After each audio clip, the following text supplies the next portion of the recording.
वाबी साबी, अपूर्णता में सौंदर्य देखना।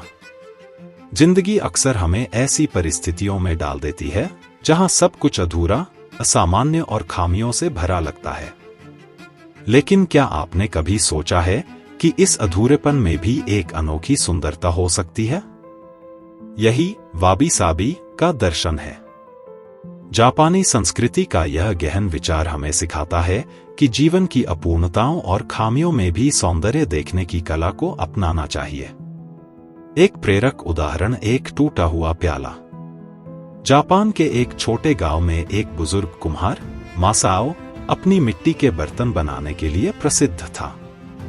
उसकी बनाई हर वस्तु सुंदर और अद्वितीय होती थी। एक दिन मासाओ ने अपने बेटे के लिए एक खूबसूरत चाय का प्याला बनाया। वह इसे बड़े गर्व के साथ दिखा रहा था, तभी उसका बेटा गलती से उसे गिरा बैठा। प्याला टुकड़ों में टूट गया।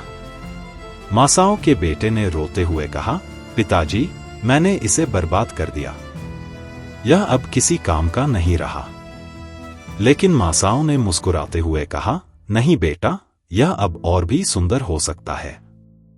किंत्सुगी, टूटेपन की मरम्मत का अनोखा तरीका। मासाओ ने उन टूटे हुए टुकड़ों को इकट्ठा किया और उन्हें जोड़ने के लिए सोने के गोंद का इस्तेमाल किया। जब प्याला फिर से बना तो वह पहले से भी अधिक सुंदर और अनोखा दिखने लगा। सोने की लकीरें उस टूटे प्याले की कहानी कह रही थी। एक कहानी जो इसकी खामियों और इसके पुनर्निर्माण के संघर्ष को उजागर कर रही थी। मासाओ ने कहा, इस प्याले की खामियां अब इसकी सुंदरता बन गई हैं। यह हमें सिखाता है कि हमारी खामियां भी हमें अनोखा बनाती हैं। वाबी साबी का सही अर्थ। वाबी साबी हमें सिखाता है कि अपूर्णता में पूर्णता है। हर खामी के पीछे एक कहानी है। जीवन की अस्थायीता और अपूर्णता को अपनाना ही असली सुंदरता है। हमारी जिंदगी में वाबी साबी का महत्व। जीवन में अक्सर ऐसा होता है कि हम अपनी खामियों, असफलताओं और अधूरी चीजों को लेकर खुद को दोषी ठहराते हैं। कभी हमारे सपने अधूरे रह जाते हैं, कभी हमारे रिश्ते टूट जाते हैं, कभी हमारा स्वास्थ्य खराब हो जाता है। लेकिन वाबी साबी हमें सिखाता है कि इन खामियों को अपनाएं, इन्हें छुपाने के बजाय इन्हें अपनी ताकत बनाएं। वाबी साबी के 3 मूलभूत सिद्धांत।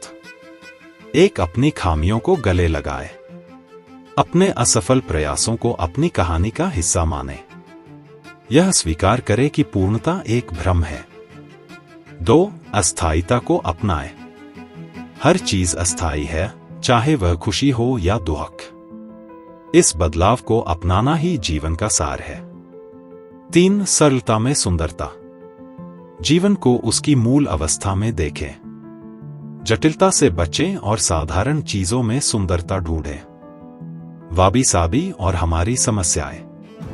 एक व्यक्तिगत कहानी। रीमा एक कलाकार थी जो हमेशा अपनी पेंटिंग्स में पूर्णता ढूंढती थी। उसे लगता था कि अगर उसकी पेंटिंग में एक भी गलती हुई तो वह पूरी तरह बेकार हो जाएगी। एक बार उसने कई हफ्तों तक मेहनत करके एक पेंटिंग बनाई। जब वह लगभग पूरी हो गई तो पेंटिंग पर रंग की एक बूंद गिर गई। वह हताश हो गई और पेंटिंग को फेंकने की सोचने लगी। लेकिन उसकी एक दोस्त ने उसे वाबी साबी का महत्व समझाया। उसने कहा, इस बूंद को अपनी पेंटिंग का हिस्सा बनाओ, इसे नया रूप दो। रीमा ने उस गलती को एक सुंदर फूल में बदल दिया। वह पेंटिंग अब उसकी सबसे खास कृति बन गई। वाबी साबी को अपने जीवन में अपनाएं। अपने जीवन की खामियों को छुपाने के बजाय उन्हें अपनाएं। अपने टूटे रिश्तों, अधूरे सपनों और असफलताओं को अपनी पहचान का हिस्सा बनाएं। हर चीज में, चाहे वह कितनी भी अधूरी क्यों न हो, सुंदरता देखने की आदत डालें। निष्कर्ष। वाबी साबी हमें यह सिखाता है कि हमारी असफलताएं और खामियां हमारी ताकत बन सकती हैं। यह जीवन को एक नई दृष्टि से देखने का तरीका है, जहां पूर्णता का पीछा छोड़कर हम अपने अधूरेपन में सौंदर्य ढूंढते हैं।